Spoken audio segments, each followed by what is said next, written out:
안녕하십니까, 쇼키부동산입니다. 오늘 영상 주제는 30억 헬리오시티에 생긴 일입니다. 자, 어떤 일이 생겼냐? 결혼정보업체가 생겼다는 소식이 있고요. 또한 흑수저의 새로운 종착지가 헬리오시티가 됐다는 소식이 있습니다. 마지막으로 헬리오시티에 드디어 급매가 나온다고 합니다. 세 가지 소식 총정리해 드리겠습니다. 최근 부동산 시장이 뜨거운 이슈, 바로 부자끼리 결혼해요 헬리오시티에 등장한 결정사 결혼정보업체 소식이죠.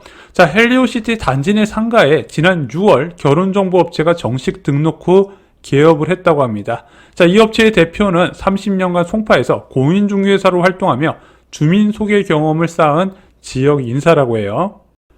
이름이 헬리오 결혼정보라고 하는데 얼마나 가입했을까요? 일단 가입비는 100만원 정도 나오는데 지금 한 200명 정도 가입을 했다고 합니다. 3분의 1은 헬리오시티 입주민, 그리고 나머지 3분의 1은 올림픽파크 포레원 등 인근 단지 입주민이라고 해요. 아파트 단지 내에 결혼정보업체가 생긴 거 레이면 원벨리에 이어 두 번째입니다. 자, 2025년 8월에 기사가 났었죠. 결혼도 수준에 맞춰 60억 부자 중매 모임 가입비 억. 자, 입주민 자녀끼리 소개해주는 모임 원결회라고 있었대요. 이게 2023년 12월에 온라인 커뮤니티 소모임으로 시작했대요. 그때는 가입비 20만원, 연회비 30만원으로 단체 소개팅을 주선을 했는데 이게 잘 돼서 지난 7월 원베일리 노빌리티라는 이름으로 결혼정보 회사가 설립이 됐다고 해요. 원베일리 노빌리티의 가입 조건은 어떤가요? 자, 가입비가 등급에 따라서 50만원에서 2년에 1100만원까지 다양하다고 합니다. 가입자 수가 현재 600명 정도라고 하는데 미혼 자녀를 둔 레이면 원벨리 소유주 또는 거주자가 자격이 되고요. 2월부터는 소초구, 강남구 거주자 전체로 확대가 됐다고 합니다. 여기에 원벨리 주민 추천이 있으면 타 지역 지역구도 참여가 가능하다 그래요. 왜 이런 현상이 생겼을까요? 자, 한 기사 보겠습니다. 결혼 주려도 호황, 2030 남녀 수백만원씩 투자한 이곳. 자, 결혼정보업체가 요즘 호황이라고 합니다. 2019년에 1572개였던 업체 수가 2023년에 1841개로 늘어났고요. 대표적인 업체죠. 듀오정보 주식회사의 매출이 2022년 382억에서 2024년 454억으로 매출액이 늘어난 거예요. 결혼정보업체 시장 자체가 커지고 있다는 거죠. 혼인 연령이 늦어지면서 업체 의존도가 높아졌다는 평가입니다.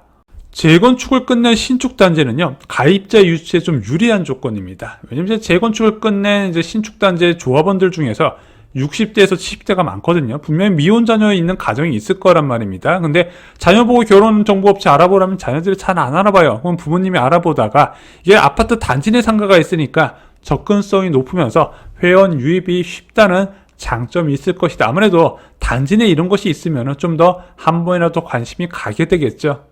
고가 아파트의 결정사가 생기는 거 의견은 크게 두 가지로 나눠집니다. 자, 비슷한 자산 수준의 만남이 가능해 효율적이라고 보는 시각도 있어요. 야, 끼리끼리 만나는 게 왜 문제냐? 반면에 야, 주거지 기반의 결혼은 듣도 보도 못했다. 야, 솔직히 사돈이 같은 아파트 단지에 살면 이거 커뮤니티 이용할 때 불편하지 않겠어? 게다가 하필 고가 아파트면 생기네 위화감이 든다는 주장도 생길 수가 있다는 거죠.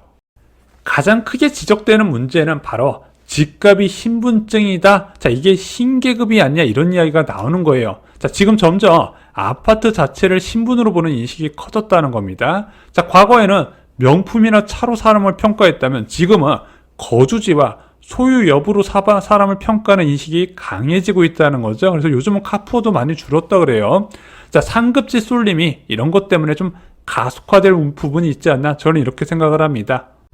지금도 많이 접수되는 상담이 있습니다. 10억대 아파트 보유 다주택자에 20억에서 35억 아파트에 갈아타기, 특히 내년에 양도세 중과 제도가 시행된다는 이야기가 돌다 보니까 그 전에 갈아타기를 끝내려는 시도가 많이 있습니다. 솔직히 이게 2주택을 처분하고 1주택으로 갈아탈 때 많은 비용이 발생해서 갈아타기 실익이 적거든요. 그럼에도 불구하고 어떻게든 잡으려는 사람들이 굉장히 많이 있습니다. 왜? 아파트로 나를 증명하고 싶어하는 심리도 분명히 작용하는 것 같아요. 이런 기사들, 헬리오시티의 결정사가 나왔다, 이런 부분들도 이런 곳에 영향을 주는 것처럼 저는 개인적으로 보여집니다. 자, 헬리오시티 관련된 소식 두 번째, 바로 새로운 흑수저의 종착지. 자, 흑수저의 종착지는 무엇이냐? 제가 예전에 한번 영상에서 말씀을 드렸는데, 고소득 가구가 부모 도움 없이 빠른 내 집 마련과 공격적 투자로 갈아타기를 시도할 때 도달 가능한 가장 비싼 아파트, 그동안은 이제 잠실 대단지로 인식을 했습니다. 엘스, 리센트, 트리지온 같은 거. 자, 그러면 강남이나 서초는 흑수저가 못 가나요? 여기는 이제 약간 금수저의 영역이다. 아니면은 진짜 막 의사 중에서도 좀 사업이 굉장히 잘 되는 분들의 일부 초고소득자들의 영역이다. 이렇게 말씀을 드리고 있어요. 현재 엘스, 리센트, 트리지움 가격이 어떻게 되나요? 33평이 32억에서 35억 수준, 25평이 29억 5천에서 32억 수준입니다.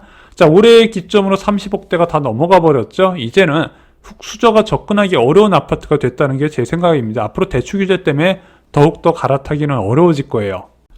그렇게 탄생한 새로운 흑수저의 종착지 바로 헬리오시티입니다. 자, 20억대로 접근 가능한 가장 고가 아파트이기 때문에 그래요. 현재 구평 기준으로 30억 내외인데 뒤에서 소개를 했지만 금매가 좀 나오면서 29억대가 좀 속속 보이고 있습니다.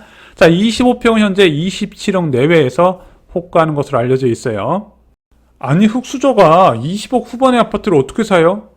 저런 집을 사는 사람들의 패턴이 있더라고요. 일단은 소득이 높습니다. 당연한 이야기겠죠. 자, 맞벌이 또는 고소득 외벌이 가구를 기본적으로 하고 있고요. 이 사람들이 다 그런 집을 살 수 있냐? 또 아닙니다. 결혼도 빨리 하고요. 딸은 내 집 마련 이후에 3년에서 5년마다 부지런히 갈아탑니다. 그러면서 지출을 절제를 해요. 아니면은 내 집 마련 이후에 효과적으로 투자하면서 주택수를 늘린 다음에 이것을 동시에 처분하며 갈아타기를 할 경우에 이런 상급지 갈아타기가 가능했습니다. 근데 핵심은 무엇이다? 시간이라는 거예요. 빨리 사고 오래 보유하고 돈이 생길 때마다 효과적으로 좋은 입지의 아파트를 사서 장기 보유할 경우에 결국에 이런 식으로 좋은 아파트로 이동을 할 수 있다는 거죠. 자, 이런 핵심지 아파트는요, 집을 팔아서 집을 사는 시장이라는 거 잊지 않으셨으면 좋겠어요. 최근 상급지 시장의 특징이 있습니다. 소형 면적 품귀예요. 자, 사람들이 갈아타고 싶어 하는데, 자, 중형 면적은 비싸니까 그나마 좀 투자금이 적은 소형 면적에 쏠리는 겁니다. 지금 헬리오시티 25평은 10월 27일 날 27억에 실거래됐고요. 33평은 29억 5천으로 지금 갭 차이가 3억이 채 안 납니다. 627 부동산 대책 이전에는 이렇게까지 차이가 좁지 않았어요. 대출 규제가 가해질수록 소형 면적의 수요가 늘어나고 있습니다. 그래서 그러다 보니까 매물이 없어요. 현재 헬리오시티 25평 매물은 제가 알기로는 한 건이고요. 올림픽파크 포레온 25평 매물 자체가 없는 것으로 알고 있습니다. 헬리오시티 관련 세 번째 소식은 바로 금매 출원입니다. 11호 대책 1개월 정도가 지났어요. 자, 대출 규제 2억을 적용받는 상급지 아파트 시장은 여전히 조용합니다. 그래서 매머드급 단지 중심으로 금매 출원 움직임이 뚜렷하게 나오고 있어요. 헬리오시티 금매가 나오나요? 지금 이제 사이드동하고 대형 면적 중심으로 금매가 좀 속출하고 있습니다. 자, 금매 기준이 뭔가요?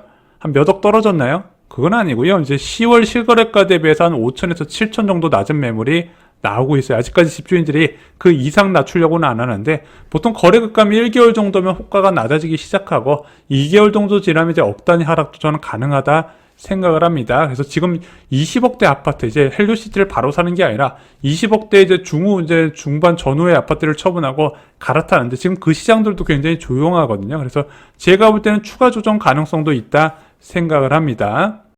헬리오시티 같은 아파트는 집을 팔아서 집을 사는 곳이라 말씀드렸습니다. 아마 갈아타기 하려는 분들이 많이 관심을 가지실 것 같은데요. 자, 보통 이 갈아타기는요, 상승장이 아닌 조정장에서 한다 말씀을 드렸습니다. 계절적으로 겨울이 비수기였어요. 작년에도 그랬고 재작년에도 그랬습니다. 기온이 영하로 떨어질 때 조정이 오고요. 풀이 돋아날 때 서서히 회복되는 움직임이 나타나는데, 이번에도 그럴 가능성도 저는 개인적으로 있다고 보고 있습니다. 그래서 갈아타기 하려는 분들은요, 이번 겨울에 금매가 나온 것을 잘 활용해 보시기 바랍니다. 오늘 영상 요약해드리겠습니다. 헬리오시티 단지 내 결혼정보업체 등장으로 화제가 됐습니다. 지금 벌써 회원이 200명 이상이라고 해요. 자, 아파트로 계급이 나뉜다는 비판과 상급지 쏠림 가속 이슈가 같이 공존하고 있습니다. 자, 부모 도움 없이 갈 수 있는 흑수저의 종착지 아파트가 잠실에서 헬리오시티로 이동한 상황입니다. 자, 헬리오시티는 이제 조정이 본격적으로 시작이 됐습니다. 원래 부동산 대책 이후에 한두 달 정도 거래 급감이 자연스럽게 따라오고 그 와중에 조정은 있게 됩니다. 아무래도 단지 규모가 큰 곳, 매물이 많이 나올 수 있는 환경인 곳이 먼저 금매가 나올 수 있겠죠. 자, 그런 매머드급 단지에서 가격이 조정되고 금매가 나오면 중소규모 단지에서도 연이어서 금매가 나올 겁니다. 그리고 갈아타기는 겨울이 최적이라는 걸 강조드렸습니다. 오늘 준비한 소식은 여기까지입니다. 11월 15일 멤버십 영상에서 최대 8년간 두 채에서 비과세를 받고 큰 시세 차익을 누릴 수 있는 서울 재개발 입주권 2개 구역을 추천드렸습니다. 지금 서울은 투자가 접근이 차단됐지만요, 입주권은 가능하거든요. 어떤 매물이 있는지 슈키무노산 멤버십에서 체크를 하시기 바랍니다. 내 집 마련과 투자를 위한 모든 정보 멤버십에서 다루고 있습니다. 이상으로 영상 마치겠습니다. 감사합니다.